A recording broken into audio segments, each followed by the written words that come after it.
Hello, and welcome back to another episode of the Western Canon Challenge, where we are reading the entirety of the Western Literary Canon out loud. Today we continue journal collection number 38 from the year 1847. Emerson is 43 years old. And this begins with an editorial biographical update, so I'll go ahead and read that. Mr. Emerson was invited to give a course of 6 lectures, probably representative men, on the island of Nantucket, and accordingly did so, spending the first 2 weeks of May there. The recompense was $10 a lecture, and all expenses paid. He found his stay there very interesting. On Sunday he read from the pulpit his discourse on worship. May 23rd. On the seashore at Nantucket I saw the play of the Atlantic with the coast. Here was wealth. Every wave reached a quarter of a mile along the shore as it broke. There are no rich men, I said, to compare with these. Every wave is a fortune. One thinks of Etzlers and great projectors who will yet turn this immense waste strength to account and save the limbs of human slaves.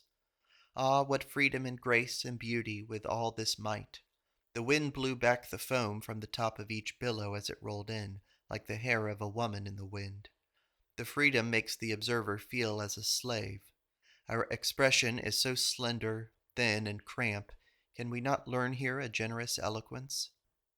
This was the lesson our starving poverty wanted. This was the disciplinary Pythagorean music which should be medicine. Then the seeing so excellent a spectacle is a certificate that all imaginable good shall yet be realized. We should not have dared to believe that this existed. Well, what does not the actual beholding of a hero or of a finished woman certify? Nation of Nantucket makes its own war and peace. Place of winds, bleak, shelterless, and when it blows a large part of the island is suspended in the air and comes into your face and eyes as if it was glad to see you. The moon comes here as if it was at home, but there is no shade. A strong national feeling, very sensitive to everything that dishonors the island because it hurts the value of stock till the company are poorer. 50 persons own 5/7 of all the property on the island. Calashes. At the fire they pilfered freely, as if, after a man was burnt out, his things belonged to the fire, and everybody might have them. Before the Athenaeum is a huge jawbone of a sperm whale, and at the corners of streets I noticed Chester Street, the posts were of the same material. They say here that a northeaster never dies in debt to a southwester, but pays all back with interest. Captain Isaac Hussey, who goes out soon in the Planter, had his boat stove by a whale. He instantly swum to the whale and planted his lance in his side and killed him before he got into another boat. The same man, being dragged under water by the coil of his line, got his knife out of his pocket and cut the line and released himself. Captain Brayton was also dragged down, but the whale stopped after a short distance, and he came up. I saw Captain Pollard. The captains remember the quarterdeck in their houses. 55 months are some voyages. 9,500 people, 80 ships. New Bedford has 300 ships. I saw Captain Isaac Hussey in the steamboat and asked him about that penknife. He said no, he felt in his pocket for the knife, but had none there. Then he managed to let down his trousers and get the line off from his leg and rose. At last he saw light overhead and instantly felt safe. When he broke water, his men were a quarter of a mile off, looking out for him. They soon discovered him and picked him up. Captain Brooks told me that the last whale he killed was 72 feet long, 52 feet in girth, and he got 200 barrels of oil from him. The young man sacrificed by lot in the boats of the ship Essex was named Coffin, nephew of Captain Pollard and a schoolmate of Edward Gardner. Quote-unquote grass widows, they call the wives of these people absent from home 4 or 5 years. Walter Folger has made a reflecting telescope and a clock which is now in his house and which measures hours, days, years, and centuries. In William Mitchell's observatory I saw a nebula in Cassiopeia, the double star at the pole, the double star Zeta Ursae. At Nantucket, every blade of grass describes a circle on the sand. Community. At Brook Farm, one man plowed all day, and one looked out of the window all day and drew his picture, and both received the same wages. Aunt Mary went out to ride horseback in her shroud.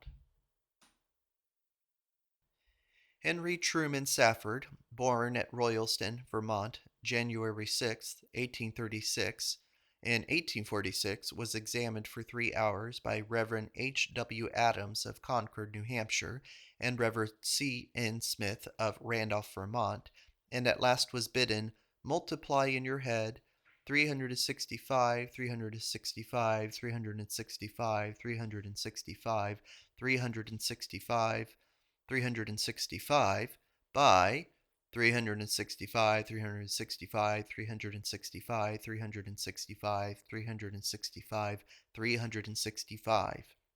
18 figures by 18. He flew around the room like a top, pulled his pantaloons over the top of his boots, bit his hand, rolled his eyes in their sockets, sometimes smiling and talking, and then seeming to be in agony, until in not more than 1 minute he said, 133 nonillion, 491 octillion, 850 septillion, 208 sextillion, 566 quintillion, 925 quadrillion, 16 trillion, 658 billion, 299 941,225. The boy's father, Reverend C. N. Smith, and myself had each a pencil and slate to take down the answer, and he gave it to us in periods of 3 figures, and as fast as it was possible for us to write them.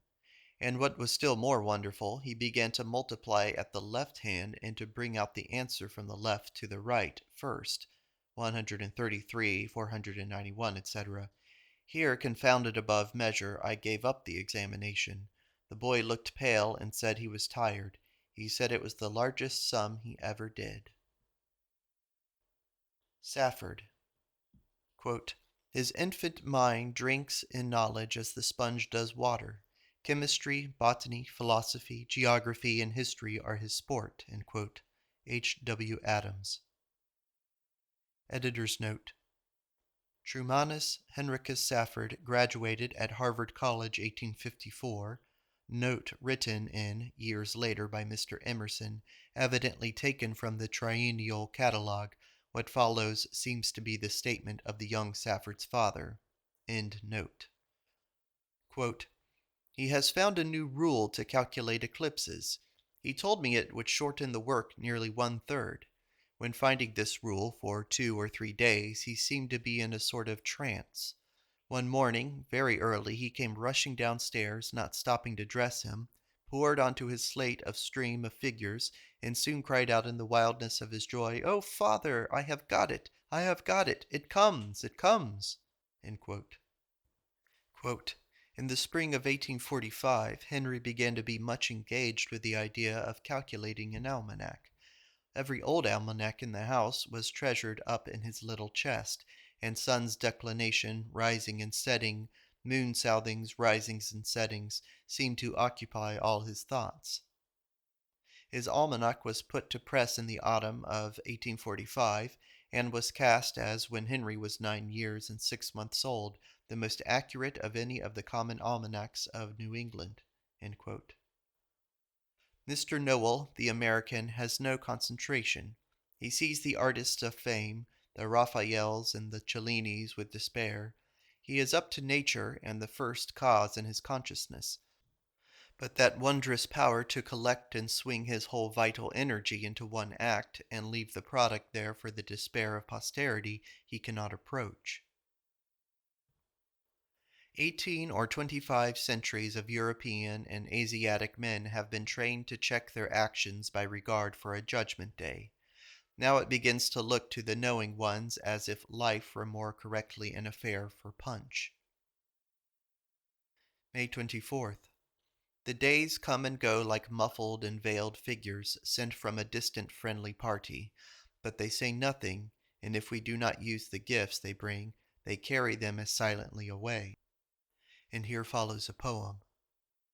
Who gave thy cheek the mixed tint of tulip and rose is also in state to give the patience and rest to me poor.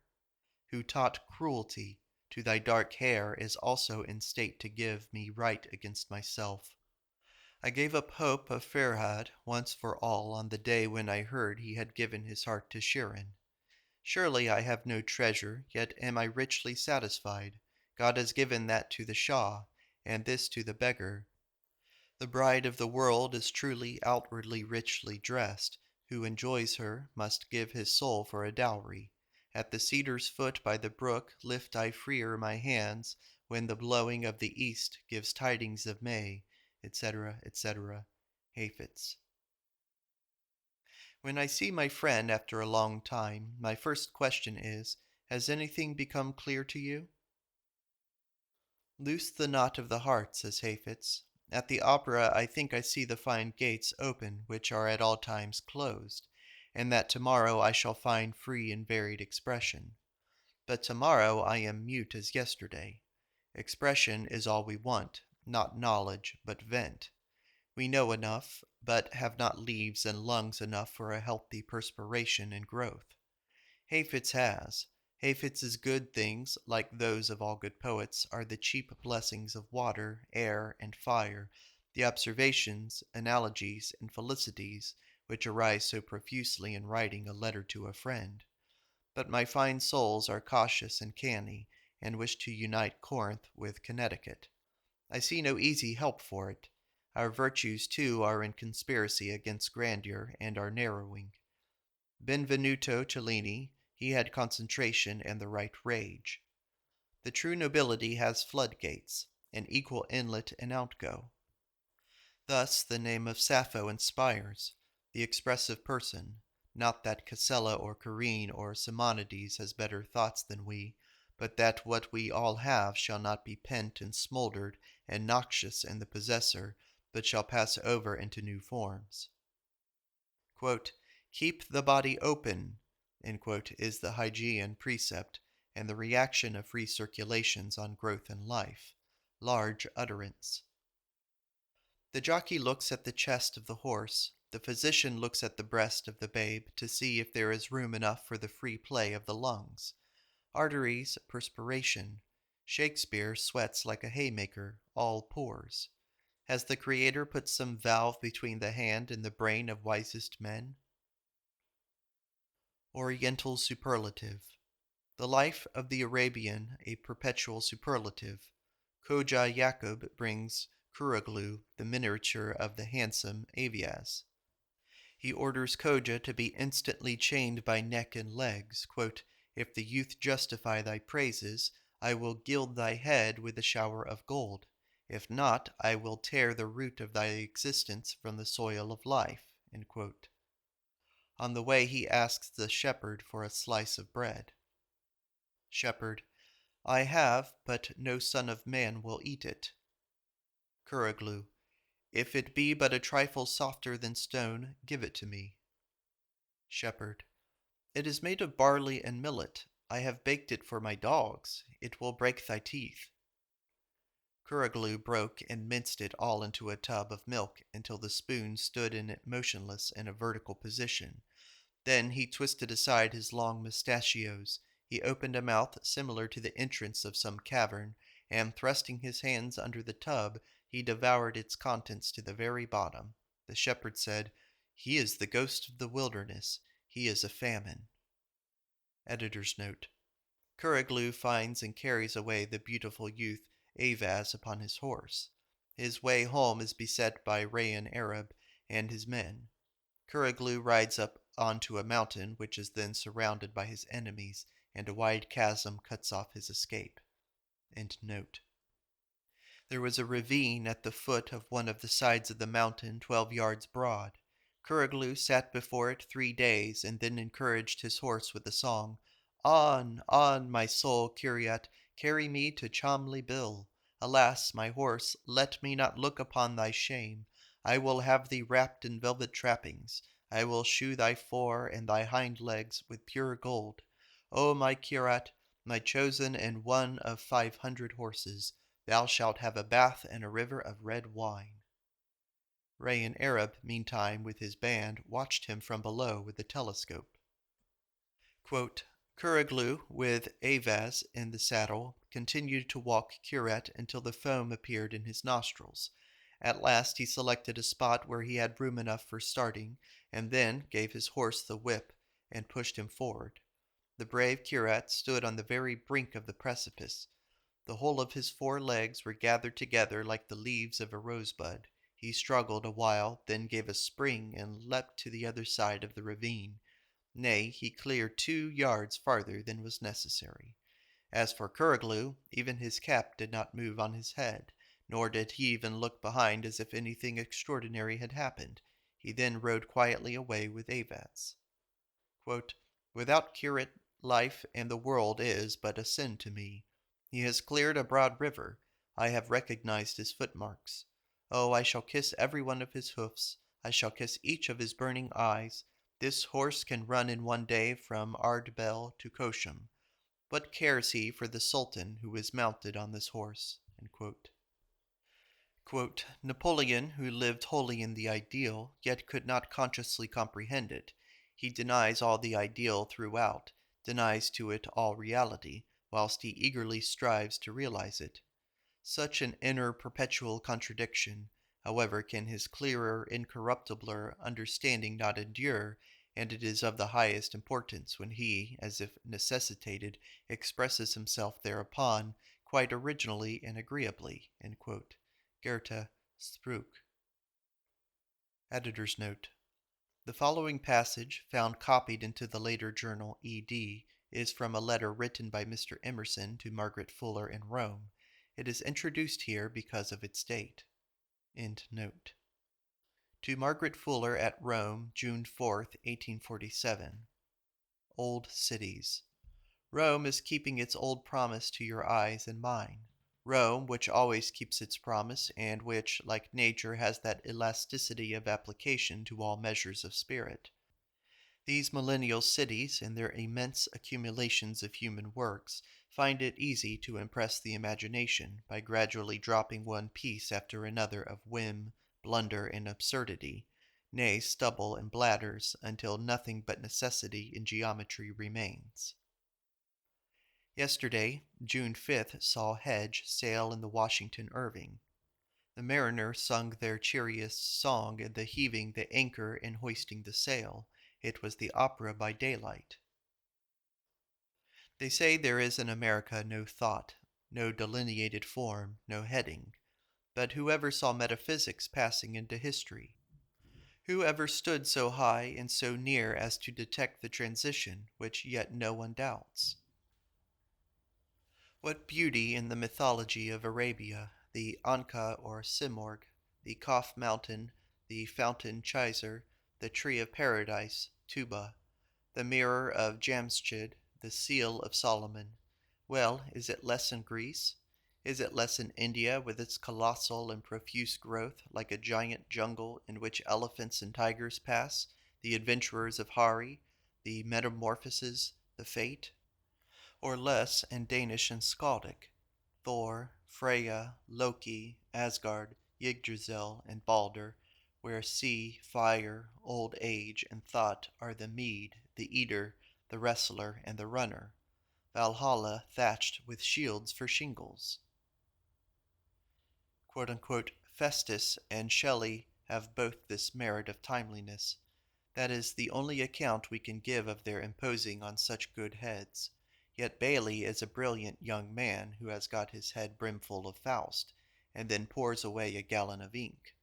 But no secondary inspiration, as on Milton, on Shakespeare, or on Goethe, is permitted, only an inspiration direct from the Almighty. Scholar wishes that every book and chart and plate belonging to him should draw interest every moment by circulation. Why should men complain of stupid people, as if a man's debt to his inferiors was not at least equal to that of his superiors? In Carlyle, as in Byron, one is more struck with the rhetoric than with the matter. He has manly superiority rather than intellectuality, and so makes good, hard hits all the time. There is more character than intellect in every sentence, herein strongly resembling Samuel Johnson. How is it that the sword runs away with all the fame from the spade and the wheel? Courage forever, and this is the proof. My only secret was that all men were my masters. I never saw one who was not my superior, and I would so gladly have been his apprentice if his craft had been communicable. Alas for America, as I must so often say, the ungirt, the diffuse, the profuse, procumbent, one wide ground juniper out of which no cedar, no oak will rear up a mast to the clouds. It all runs to leaves, to suckers, to tendrils, to miscellany. The air is loaded with poppy, with imbecility, with dispersion and sloth. Eager, solicitous, hungry, rabid, busy-bodied America, attempting many things, vain, ambitious, to fill thine own existence and convince others of thy talent, by attempting and hastily accomplishing much. Yes, catch thy breath and correct thyself, and failing here, prosper out there. Speed and fever are never greatness, but reliance and serenity and waiting. America is formless, has no terrible and no beautiful condensation. Genius, always anthropomorphist, runs every idea into a fable, constructs, finishes, as the plastic Italian cannot build a post or a pump handle, but it terminates in a human head. How attractive is land, orchard, hillside, garden in this fine June! Man feels the blood of thousands in his body, and his heart pumps the sap of all this forest of vegetation through his arteries. Here is work for him, and a most willing workman. He displaces the birch and chestnut, larch and alder, and will set oak and beech to cover the land with leafy colonnades. Then it occurs what a fugitive summer flower Papilionaceus is he, whisking about amidst these longevities. Gladly he could spread himself abroad among them, love the tall trees as if he were their father, borrow by his love the manners of his trees, and with nature's patience watch the giants from the youth to the age of golden fruit or gnarled timber, nor think it long. It seems often as if rejection, sturdy rejection, were for us. Choose well your part, stand fast by your task, and let all else go to ruin if it will. Then instantly the malicious world changes itself into one wide snare or temptation. Escape it who can. With brow bent, with firm intent, I go musing in the garden walk. In history, the great moment is when the savage is just ceasing to be a savage.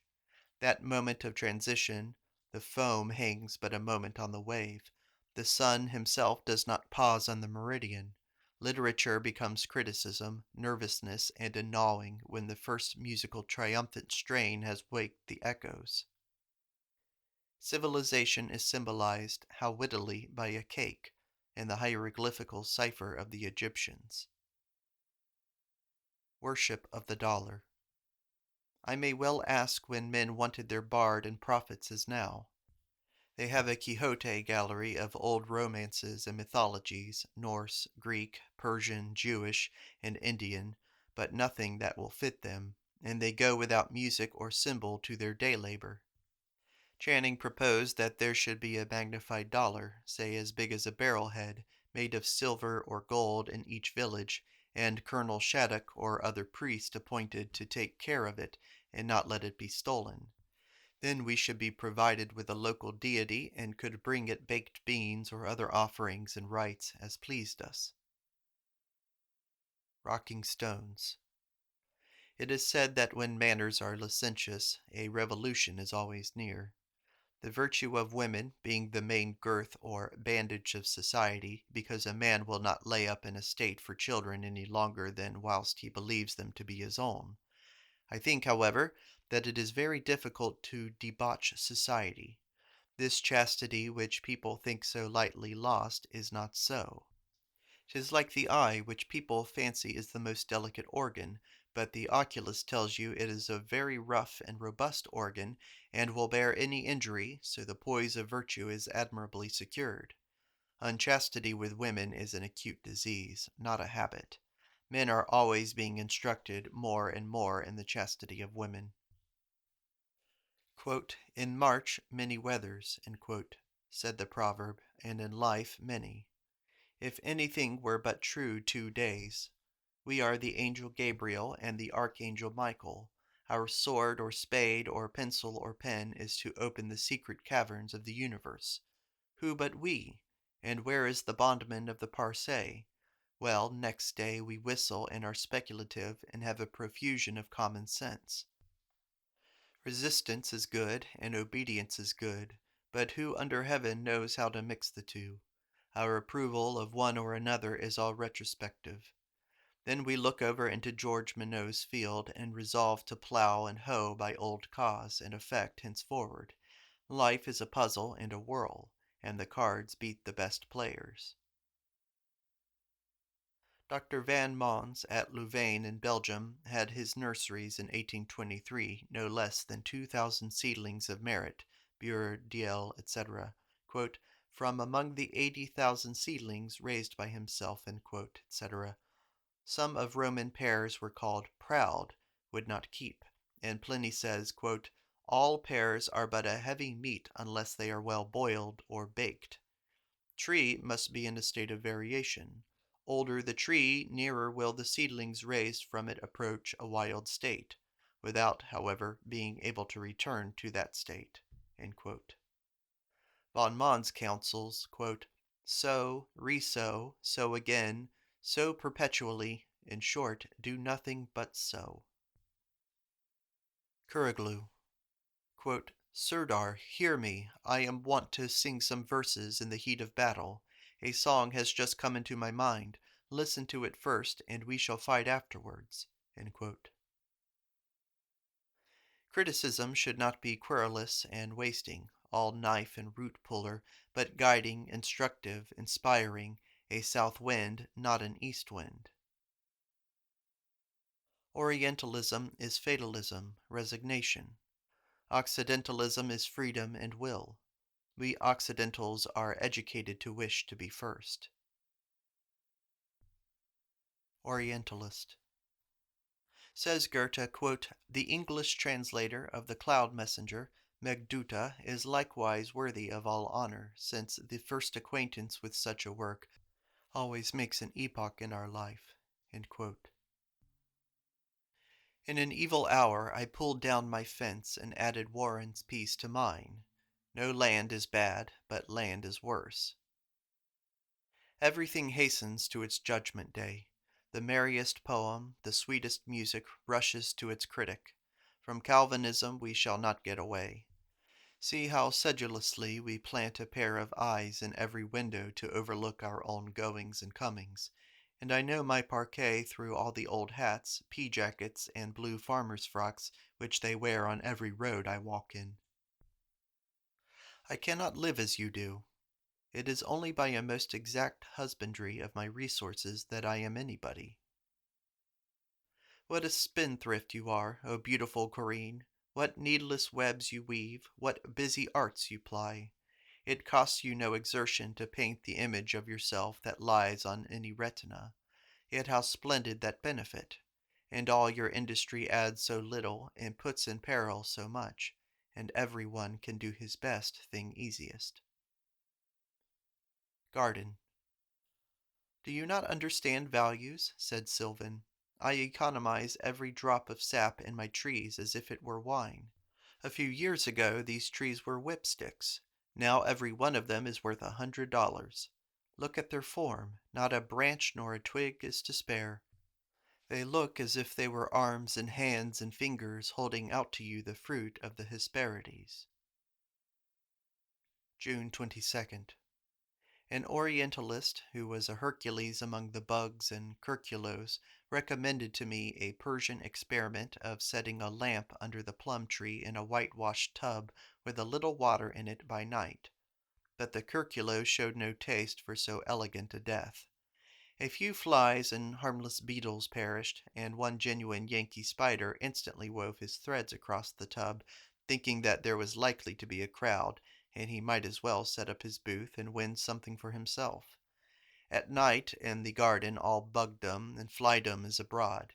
This year is like Africa or New Holland, all surprising forms and masks of creeping, flying, and loathsomeness.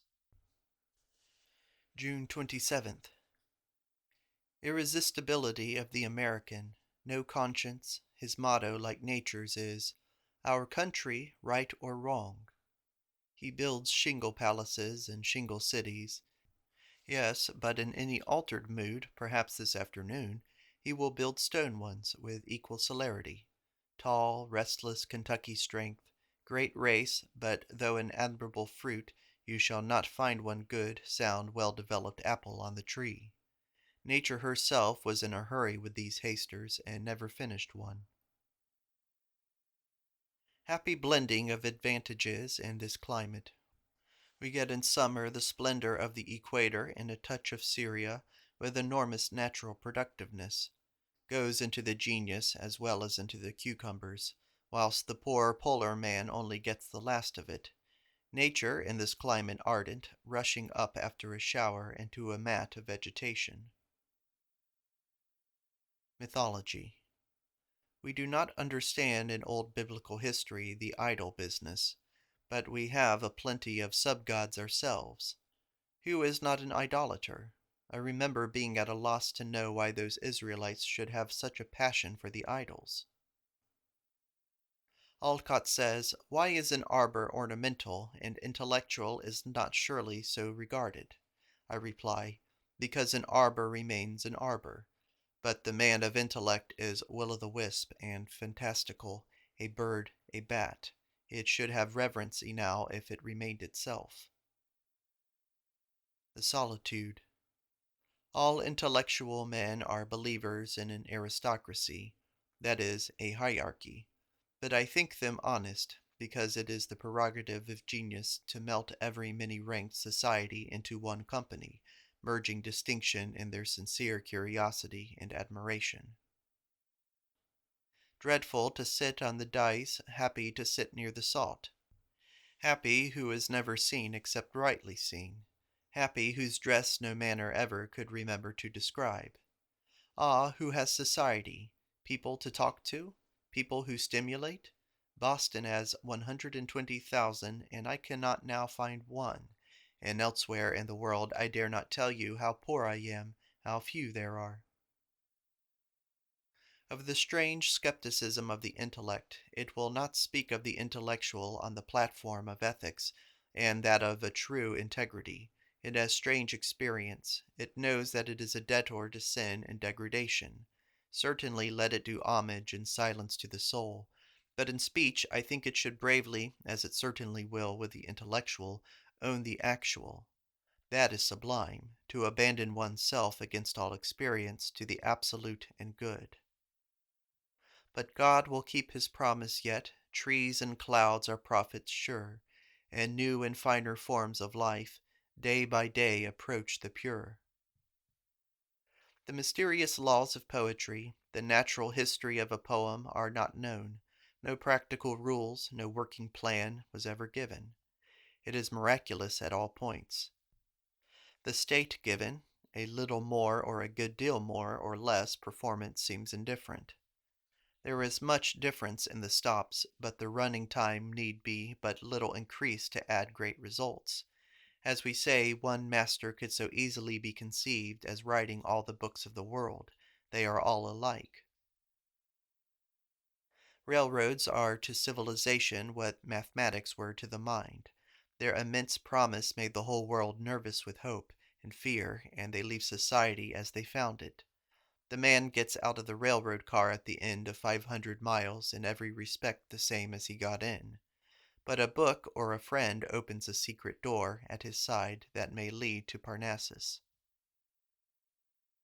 My young friend believed his calling to be musical, yet without jew's harp, cat's gun, or rosin. Yes, but there must be demonstration. Look over the fence yonder into Captain Abel's land. There's a musician for you, who knows how to make men dance for him in all weathers and all sorts of men, paddies, felons, farmers, carpenters, painters, yes, and trees and grapes and ice and stone, hot days, cold days. Beat that, Menetrier de Medon, if you can. Knows how to make men saw, dig, mow, and lay stone wall, and how to make trees bear fruit God never gave them, and grapes from France and Spain yield pounds of clusters at his door. He saves every drop of sap as if it were his own blood. His trees are full of brandy. You would think he watered them with wine. See his cows, see his swine, see his horses, and he, the musician, that plays the jig, which they all must dance, biped and quadruped and centipede, is the plainest, stupidest looking harlequin in a coat of no colors. But his are the woods and the waters, the hills and meadows. With a stroke of his instrument he danced 1,000 tons of gravel from yonder blowing sand heap onto the bog meadow beneath us, where now the English grass is waving over countless acres. Naismith of Lowell, a little gnarled man, as Abel Adams says, projected the city of Lawrence, persuaded Samuel Lawrence to work with him, and he interested Abbot Lawrence. The two received, I think, $30,000 each for their services. The Ogdensburg speculators of Boston sent up Billy Kendrick to bond the land at Ogdensburg of the farmers, and he went talking and gossiping about with his trees to sell, and actually bonded 900 acres. He had a judge hall of the place behind him to execute the papers. A man named Bigelow at Brighton first came there from Vermont, barefoot, 17-year-old boy, to help a man drive his sheep down, and he thought he would stay there a little while, his father wouldn't find no fault, Then he drove a butcher's cart. Now he was one of these Ogdensburg speculators. An American in this ardent climate gets up early some morning and buys a river, and advertises for 12 or 15 hundred Irishmen, digs a new channel for it, brings it to his mills, and has a head of 24 feet of water. Then, to give him an appetite for his breakfast, he raises a house, then carves out within doors a quarter township into streets and building lots, tavern, school, and Methodist meeting house, sends up an engineer into New Hampshire to see where his water comes from, and after advising with him, sends a trusty man of business to buy of all the farmers such mill privileges as will serve him among their waste hill and pasture lots, and comes home with great glee announcing that he is now owner of the great Lake Winnipesaukee as reservoir for his Lowell mills at midsummer. They are an ardent race, and are fully possessed with that hatred of labor which is the principle of progress in the human race, as any other people. They must and will have the enjoyment without the sweat. So they buy slaves where the women will permit it. Where they will not, they make the wind, the tide, the waterfall, the steam, the cloud, the lightning do the work by every art and device their cunningest brain can achieve. The one event which never loses its romance is the alighting of superior persons at my gate. My pear. This noble tree had every property which should belong to a plant. It was hardy and almost immortal. It accepted every species of nourishment, and could live almost on none. It was free from every species of blight. Grubs, worms, flies, bugs all attacked it. It yielded them all a share of its generous juices, but when they left their eggs on its broad leaves, it thickened its liber and suffered them to dry up, and shook off the vermin. It grows like the ash Yggdrasil. One thing is to be remarked concerning the law of affinity. Every constitution has its natural enemies and poisons which are to be avoided, as ivy and dogwood are by those whom those plants injure. There are those who, disputing, will make you dispute, and nervous and hysterical and animalized will produce a like series of symptoms in you, though no other persons produce the like phenomena in you, and though you are conscious that they do not properly belong to you, but are a sort of extension of the diseases of the other party into you. I have heard that some men sympathize with their wives in pregnancy, as for example in the nausea with which the women are affected, a ridiculous and incredible circumstance, but it, no doubt, grew out of this observation, which Liebig has discovered a law of bodies, "the contagious influence of chemical action." A substance which would not of itself yield to a particular chemical attraction will nevertheless do so if placed in contact with some other body which is in the act of yielding to the same force." Rich and poor. He is the rich man who on every day more than answers the demand of the day. There is a contest between the demands of the poor and the demands of the rich. The demands of the rich, are they not legitimate also? Thus I have never seen a man truly rich, that is, with an adequate command of nature. But men are stimulated incessantly from the ideal to acquire the command over nature. It is the interest of the universe of men that there should be Dukes of Devonshire, Croesuses, Caruns, and King Solomons. Yes, Dumas has doubtless journeymen. In Paris they can be procured, and why not he have journeymen as well as Thorwaldsen or Upjohn? How much better, really better, would he not write for having the less vigorous but yet original vein of another man put entirely under his command, with that man's honest experience and imagery? This is the end of Part 2 of Emerson's Journal Collection number 38, dating from the year 1847, when the author was 44 years old.